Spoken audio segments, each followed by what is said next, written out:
사랑의 하나님 감사드립니다.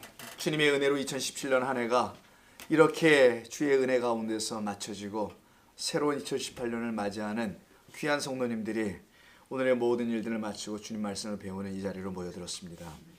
주의 은혜가 성령의 역사가 우리와 함께 하실 줄로 믿습니다.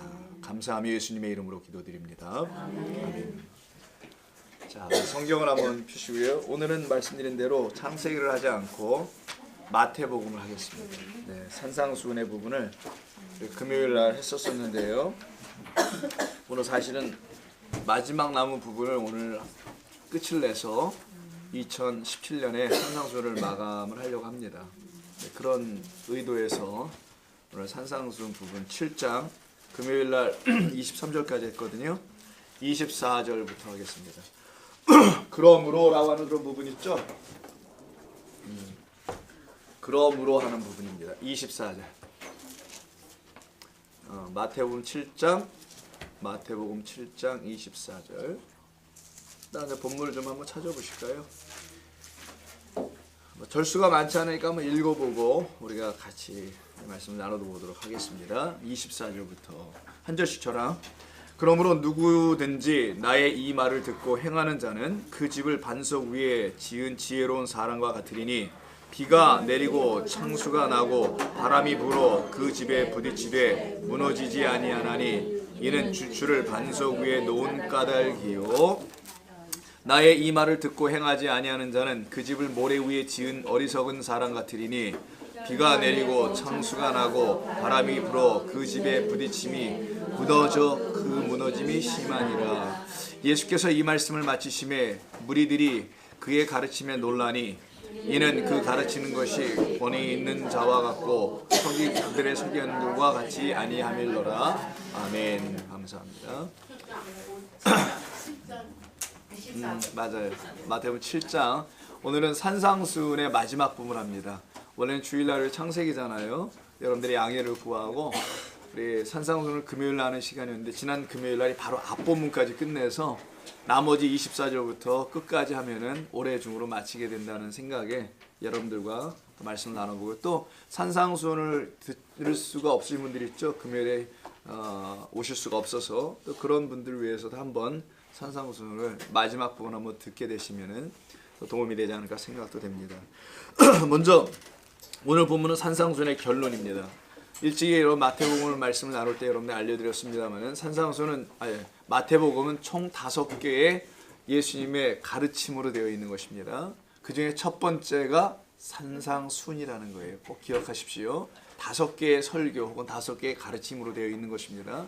그 중에 첫 번째가 산상수훈이라고 하는 거예요. 이거는 마치 모세 오경이 5개의 체국으로 구약성경이 시작되고 있는 것과 마찬가지로 마태복음의 마태는 그렇게 5개로 정리한 겁니다. 그럼 귤을 드시는 성도님께 한번 여쭤볼게요. 왜 5개로 되어 있을까요? 굳이 모세 오경도 그렇고 마태복음 안에도 5개로 되어 있을까요? 귤을 드시는 분은 여기만 계시진 않아요. 왜 그랬을까요? 왜 굳이 5으로 설명할까요? 어떤 의미가 있어서 나름 그렇게 했을 겁니다. 분명히. 그러니까 마태는 유대인이에요. 즉 유대 종교, 유대교 안에서 살았던 사람이죠. 그래서 그들은 5이라는 숫자가 이렇게 남다를 수밖에 없는 사람들이었을 것입니다. 우리가 지금 방금 말씀드린 대로 모세오경이라는 것부터 시작해서 5개의 책만을 성경으로 취급하는 종파가 있었죠. 당시에 사두개파라고 하는데 그들은 모세오경만을 성경으로 취하거든요. 여러분들은 어떤 걸 성경으로 취하십니까? 전체를 취하는데 읽지는 않잖아 우리가 또. 전체를 취하죠. 근데 그분들은 그러지 않았었어요. 그래서 바리새인들과 갈등이 좀 많이 있었습니다. 바리새인들은 나머지 것들도 다 성경으로 취하고 있었거든요. 자, 그래서 이게 5개의 설교 중에서 첫 번째가 산상수훈이었는데 그것의 결론 부분이에요. 그래서 오늘 시작이 24절 자체가 그러므로라는 헬라 순이라는 것으로 얘기합니다. 그래서 그러므로라는 부분이니까 결론, 최종 정리죠. 그래서 이 결론 부분에서 주님께서는요. 어떤 걸 가지고 얘기하셨나요? 근데 우리가 읽어보니까 읽고 다 반납하셨어요? 집을 짓는 이야기로 하시죠. 예, 결론의 이야기를 집을 짓는 이야기로 한다는 거예요. 여러분 하나님의 말씀을 자세히 여러분 드라마도 집중해서 보시죠. 하나님 말씀은 정말 집중해서 볼 필요가 있습니다. 그래서 이 이야기는 집을 짓는 이야기다. 크게 이렇게 그려보는 거예요. 그럼 집을 짓는 이야기가 산상순의 결론이다. 이렇게 되는 거잖아요. 그럼 예수님의 전체적인 가르침은 집 짓는 이야기다. 이런 게 나오는 거예요. 그래서 아주 간단한 우리 주님은 굉장히 쉽게 우리에게 가르쳐 주십니다. 굉장히 아주 뭐랄까 물이 흘러가듯이 이렇게 편하게 가르쳐 주시는 분이라고 볼 수 있죠. 근데 이거를 막 어렵게 가르치면은 물론 제가 좀 그 중에 한 사람이긴 합니다만은 한 더 분이 지금 동의하셨어요. 더 분이 나머지 분은 그런 건지 저런 건지도 관심이 없어. 귤만 드시느냐고. 자 그런데 그러면 우리가 결론이 잡혀져요. 산상수훈 팔복서부터 시작해서 이야기되는 심령이 가난한 자, 의에 줄이고 핍박을 받는 자는 천국이 저희 것이라 해서 팔복이 차나 8번째 이렇게 결론이 나잖아요. 그렇게 시작된 이야기가 집을 짓는 이야기로 맞춰진다면 우리 첫 번째 설교는 가장 중요한 설교를 하는 거 아니겠어요? 예를 들어서 어느 목사님이 어느 새 교회에 부임을 하러 가야 되는데 그 교회에서 설교를 보자는 거예요, 한번. 그러면 어떤 설교를 할까요? 여러분 생각해 보세요. 가장 자기가 그래도 나름대로 히트 쳤다 생각하는 교인들에게 설교했을 때 아멘 많이 나왔던 것 중에 하나 골라서 갈 게 분명합니다. 자, 예수님께서 첫 번째로 산상순의 말씀으로 5개를 시작을 하셨다면은 그게 가장 중요할 수 있다는 건 아닐까요, 혹시? 그렇기 때문에 거기에 대한 결론 부분인 이 부분, 집을 짓는 이야기도 사실은 성경 전체가 말하려고 하는 그것과 괴를 같이 한다라고 보시면 더 도움이 될 거예요. 같이 연결이 되어 있다라는 겁니다. 그래서 집을 짓는 이야기는 정말 집질하는 거예요, 우리 보고? 아니겠죠. 그래서 이런 걸 갖다 뭐 한다고요? 그렇지, 비유라 한다. 파라볼레라고 한다. 뭘 팔아보는지 모르지만 자, 비유다라고 하는 거예요. 그래서 예수님의 이 집 짓는 이야기는 마지막까지도 비유로 말씀하신 거예요. 이걸 또 못 알아들으면 그냥 집을 진다라고 생각하겠죠. 아니면 이 세상에서 어떤 자기의 어떤 일들을 집으로 집 짓는 일로 생각해서 사람이 일을 하려면 그렇지 그렇게 해야지 이런 식으로 이해할 수도 있지 않을까 봅니다. 그러나 이 성경에서 말하는 것은 다른 것이 있을 겁니다. 근데 종류가 달라요. 2종류의 집을 짓는 이야기가 나옵니다. 첫 번째는 아시다시피 첫 번째 종류의 집을 짓는 사람과 그 사람에서 지어진 집이 하나 있고요. 두 번째도 마찬가지로 어떤 타입의 사람에 의해서 어떤 종류의 집이 나오게 돼요. 첫 번째 종류의 집은 자 24절입니다. 제가 여기 있는 말을 그대로 한번 직역해 볼게요. 좀 빠져 있는 것들을. 자, 우리는 뭐라고 되어 있냐? 그러므로 누구든지 나의 이 말을 듣고 행하는 자는 그 집을 반석 위에 이렇게 돼 있죠. 앞으로는 뭐 큰 문제가 없어요. 자, 그 반석 위에 그 집을 짓는 한 지혜로운 남자라고 돼 있어요. 원래는 다시 한번 그 반석 위에 그 집을 짓는 한 지혜로운 안드로스, 아네르라는 말인데 이게 남자라는 거예요. 결혼할 어떤 나이가 찬 남성 있죠. 그런 남자를 말합니다. 그 어떤 때는 husband, 남편이라고도 말하는 말이기도 한 것이 여기 때 사람이라고 번역되어 있는 본래의 언어 안드로스라는 말이에요. 자, 그래서 그 반석 위에 져야 그 집 짓는다는 걸 제가 말씀드리고 싶었던 겁니다. 근데 여긴 정관사가 없기 때문에 그 집만 나왔잖아요. 근데 그 집을 지으려면 그 반석 위에 지어야 한다라는 것이 원래 원문이 우리에게 전해주려고 했던 것이라고 볼 수 있습니다. 그러면 그 반석에다 그 집밖에는 질 수 없다라는 말도 맞는 거 아닐까요? 그 반석에는 뭘 줘도 그 집만 짓게 돼 있어. 이런 말이라는 거예요. 그 반석에는 다른 집을 지을 수가 없어요. 라는 이런 얘기입니다. 그래서 그러면 그 반석이 중요하다는 거겠죠. 반석에 잡혀야지 파운데이션이에요. 그 위에 지어질 집의 형태가 나옵니다. 뭐 반석, 즉 파운데이션입니다. 우리가 건물을 지으려면 밑에 바닥을 자리 잡잖아요. 그걸 파운데이션, 기초 작업한다고 하죠. 그 기초에 따라서 건물의 규모와 높이가 다 결정되죠. 많이 올리고 싶으면 많이 파들어가야 돼요, 순서가. 그래서 없다가 여러분 아시다시피 그런 이런 콘크리트 파이프를 박거든요. 집안이 약한 데는. 근데 집안 자체가 밑에 바위로 돼 있는 데는 그렇게 할 필요가 없습니다. 그러나 바위가 안 되고 집안이 연약한 데는 아시다시피 이만한 전봇대 가는 콘크리트 있죠. 그런 걸 밑에다가 박어요, 먼저. 그런 걸 다 박은 다음에 땅이 더 이상 꺼지지 않도록 만들어 놓고, 즉 바위 역할을 하는 다음에 그 위에다 집을 짓는 겁니다. 결국은 밑에 바닥의 문제라는 거네요. 주추 혹은 기초, 이것을 성경은 반석이라고 한 건데요. 그 주추를 반석으로 넣으면, 그 기초를 반석으로 갖다 놓으면 그 집 반드시 짓게 된다라는 그런 말씀을 주신 겁니다. 그래서 결과는 25절이네요. 25절에 가만히 자세히 보시면 비가 내리고 창수가 나고, 자, 바람이 불어 그 집에 부딪혀요. 이런 것들이 와서 그때 이 집은 무너지지 아니하나니. 이유가 뭐라고 합니까? 이는 주추를 반석 위에 놓았기 때문이다. 놓은 까닭이라고 되어 있어요. 너무 상식적이죠. 너무 잘 아는 그런 말씀입니다. 그래서 그 반석 위에 주추를 놓았기 때문에 폭우로 시작합니다. 헤비 레인이에요. 비가 내리는 게 아니라 아주 폭우가 내리는 거예요. 폭우가 내리니까 갑자기 이런 폭우가 내리면 어떤 일이 벌어지는지 아세요? 아니, 무너지는 건 나중에 얘기고, 폭우가 막 비가 쏟아져 내리면 토렌트, 영어로는 이렇게 말하는데, 물이 갑자기 이 바닥에 비가 너무 많이 쏟아지면요, 물이 가고 싶은 곳이라는 게 있어요. 낮은 곳으로 흐르잖아요. 그래서 이 물들은 모여듭니다. 낮은 곳으로 어딘가 조금만 낮아도 모여들어가지고 거기를 웅덩이를 파고 골짜기를 갑자기 만들어서 계곡을 형성해버려요. 맨 땅에 갑자기. 그래서 거기로 그냥 물이 콜콜콜콜 쏟아져 내려가게 돼요. 그걸 갖다 오늘 창수라고 번역한 거예요. 그러니까 깊은 건 아니어도 물이 갑자기 흘러내려가는 길이 하나 만들어졌다라는 거 말합니다.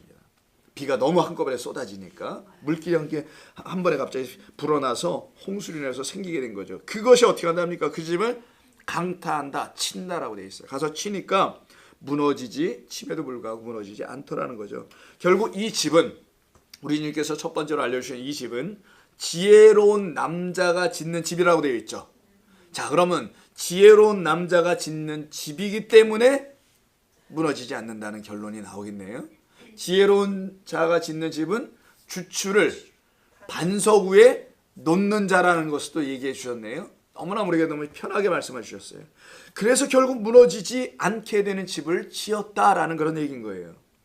그래서 이 지혜로운 사람이라는 것은 주님의 이 모든 말씀을 듣고 뭐라고 되어 있어요? 행하는 사람이라고 되어 있죠. 그래서 24절, 그러므로 누구든지 나의 이 말을 듣고 행하는 자는 그 집을 반석 위에 지은 지혜로운 사람 같다라고 미리 앞절 24절 중간절에서 말씀해 놓은 것이죠. 그러니까 지혜로운 사람이라는 게 어떤 사람이냐? 일을 지혜롭게 잘하는 사람을 지혜로운 사람이라고 성경에서 말하는 것이 아니고, 여기 말씀 있는 그대로 우리 주님 기준의 지혜로운 사람 딱 한 종류밖에 없네요. 뭐라고 하시나요? 먼저 말씀을 듣고 라고 되어 있어요. 이 말씀을 듣고 행하는 자, 이 자가 바로 어떤 일을 행하게 되냐? 말씀이 원하는 그 일을 행하게 될 거라는 거예요. 자, 말씀을 들었어요. 그 말씀이 새 말씀이 됐습니다. 이게 산상수훈이라는 얘기예요. 그걸 다 듣는 결론 부분이니까, 너희가 지금 나의 이 산상수훈이라는, 너희들은 산상수훈이라고 말을 하고 있는데 나의 첫 번째 가르침을 너희가 들었는데, 그럼 이것을 들은 사람은 어떻게 하는 사람이냐? 그 말씀을 듣고 행하는 자다. 그 자가 바로 지혜로운 자인데, 그가 어떻게 행하느냐? 말씀대로 행할 것이다. 말씀을 깨닫게 해주신 그 말씀대로 행하게 될 것이다 라는 것이죠. 그 사람이 바로 집을 반석 위에 지은 사람, 같은 얘기네요. 말씀을 듣고 행한 자가 바로 반석 위에 집을 지은 사람. 그러니까 반석 위에 집을 짓는 게 최종적인 그림으로 그려질 것은 맞습니다만은, 그것으로 가는 과정에서 시작점은 말씀을 듣는 것, 행하는 것이라고 성경이 이렇게 말씀을 우리에게 해주십니다. 그럼 여기서 우리가 궁금한 게 있어요. 반석은 뭐고, 그 집은 무엇이고, 또 그 지혜로운 자는 무엇이며, 말씀을 듣고 행한다는 이런 말은 도대체 무엇을 의미하는 것인가? 자, 두 번째 종류의 집을 잠깐 먼저 살펴본 다음에 그것을 한번 확인해 보도록 하겠습니다. 26절부터 시작되죠. 두 번째 26절, 나의 이 말을 듣고, 여기까지는 좋았어요. 근데 행하지 아니하는 자는, 이게 되어 있네요. 그는 집을 모래 위에 지은 어리석은 자라고 되어 있네요. 어리석은 사람과 같으리니 비가 내리고 창수가 나고, 그 다음에 바람이 불어 그 집에 부딪힘에 무너져 그 무너짐이 심하니라고 되어 있습니다. 그러면 26절에 있는 말씀부터 해서 알 수 있는 것은, 이는 반석 위에다 주추를 올려놓은 게 아니라 모래 위에다 집을 졌다고 하네요. 그러니 어떻게 누가 봐도 어리석지. 그죠? 근데 모래 위에 집을 짓는 사람이 있나요? 그렇게 눈에 드러날 만큼 어리석은 사람은 없죠. 그러니까 여기서 모래 위에 집을 질 수 있는 사람은 없습니다. 어느 누가 모래에다 집을 짓겠어요, 여러분? 여러분 백사장에다 집 짓는 사람 보셨어요? 그런 사람은 없죠. 텐트나 치는 거죠. 그래, 텐트 치는데 집을 짓진 않는단 말이에요. 그런데 우리 주님께서 모래 위에 집을 짓는다. 네, 들어오세요. 여기 자리 있습니다. 모래 위에 집을 짓는다는 이 말 들어보시면은 모래 위에 누가 집을 지을까 상상이 안 되는 말이잖아요. 그러니까 모래 위에 집을 짓는 것이 상상이 안 되는데 고맙습니다. 모래에 집을 짓는 게 상상이 안 되는데 사실은 모래에 집을 졌다고 하니 아무래도 우리 상식이 어긋나요. 그건 무슨 말일까요, 과연? 그 모래에 집을 짓는 사람은 없어. 이게 맞죠? 근데 나는 모래에 집 짓지 않는다고 생각한다는 거예요. 어떤 지혜로운 사람이란 사람이. 그래서 나는 반석 위에 짓고 있어 라고 말을 하는 어떤 지혜로운 자가 있다라는 거예요. 왜? 이 세상은 모래에 집을 지은 사람은 없을 테니까 나는 반석 위에 세우고 있어. 그런데 예수님이 보시니까 너 지금 모래에 짓고 있는 거야, 어리석은 자야, 이렇게 말씀하셨다는 거예요. 자기 생각에는 반석 위에 진 줄 알았어요. 근데 아니야. 알고 보니까 모래 위에 진 거예요. 그래서 마태복음 7장 26절 합니다. 지금 모래 위에 진 겁니다. 이 사람은. 두 번째 케이스는. 그래서 모래에 지은 사람이라는 게 말이 안 되는데 왜 이렇게 말씀하셨을까? 말이 안 되는 것을 하고 있는 자들이 있더라는 거죠. 예수님 보시기에. 근데 그들의 입장에서는 지극히 당연한 것이고 자기들은 잘못된 것으로 집을 짓지 않는다고 분명히 생각하여 자기들이 짓는 그 파운데이션, 기초는 반석이다 라고 생각하는 사람들이 있었다는 거죠. 근데 예수님이 오셔서 이렇게 아주 초를 치시는 말씀을 하기를 모래 위에 짓고 있구나 라고 하시더라는 거예요. 그러니 그 예수님이 이쁠 수는 없을 거 아니겠어요. 밉겠죠. 모래 위에 집을 짓는다는 말을 그들이 들었으니 지금까지 우리가 지은 집은 반석이었는데 왜 당신이 뒤늦게 와가지고 이렇게 모래 위에 짓니 반석 위에 짓니 왜 이런 말을 하는 거야. 이런 말을 그들이 할 수밖에 없게 되겠죠. 그래서 예수님이 그렇게 사랑받고 인기를 누리지를 못했었습니다. 그런 거 아닐까요?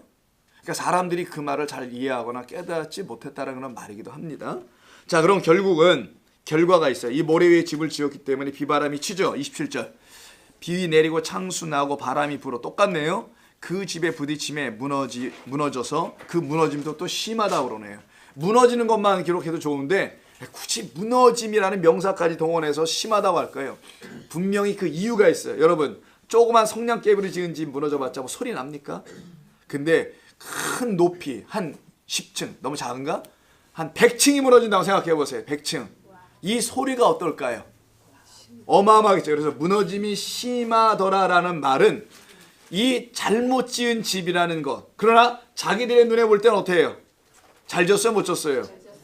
잘 졌죠. 이게 대답이 현찮아요. 딴짓들 하시는. 잘 졌지. 너무 잘 졌어요. 그래서 잘 졌는데 잘 졌으니까 얼마큼 올라가겠어요? 많이 올라갔을 거야. 이게 분명히. 그래서 그 무너짐이 심했다고 말씀하는 겁니다. 너희들이 지었다는 그 건물이 집이 무지무지하게 크네. 이런 얘기를 하는 거예요. 너무너무 웅장하고 멋지게 진 거야. 왜? 인간이 지었으니까. 인간으로 지었으니까 무지하게 멋지게 진 겁니다. 지금 두바이의 세계에서 가장 높은 초고층 500몇 미터? 상상이 안 됩니다. 100m도 고개를 들고 보기가 힘든데 500m를 보려면 뒤로 넘어가고서 보다가. 그렇게 높은 두바이의 어떤 빌딩을 졌다고 하는데 그런 것처럼 예를 드는 겁니다. 물론 어마어마하게 높이 진 것이 무너지니 야, 이게 대단하다는 거예요. 하나만 더 여쭤볼게요. 그렇게 높이 진 건물들이 비바람 정도 쳤다고 무너질까요? 아니겠죠. 그러면 여기서 비바람 쳤다는 그런 자연재해로 무너지는 것이 아니라 우리 주님은 다 비유로 상징으로 말씀하신 거겠죠. 이때 비바람, 창수 이런 건 어떤 것을 담아놓은 거예요. 그 건물은 이 비바람만 오면 반드시 넘어지게 돼 있고 또 어떤 건물은 그런 비바람 와도 괜찮다라는 것을 알려주는 것이죠. 그래서 그런 차원의 집이었던 것입니다. 그래서 너무너무 무너졌다는 것이 컸다고 했는데 이 무너짐이 컸다라는 단어가 여러분 메가라는 말이에요. 메가톤급. 물론 말하잖아요. 우리 메가톤. 여기서 메가라는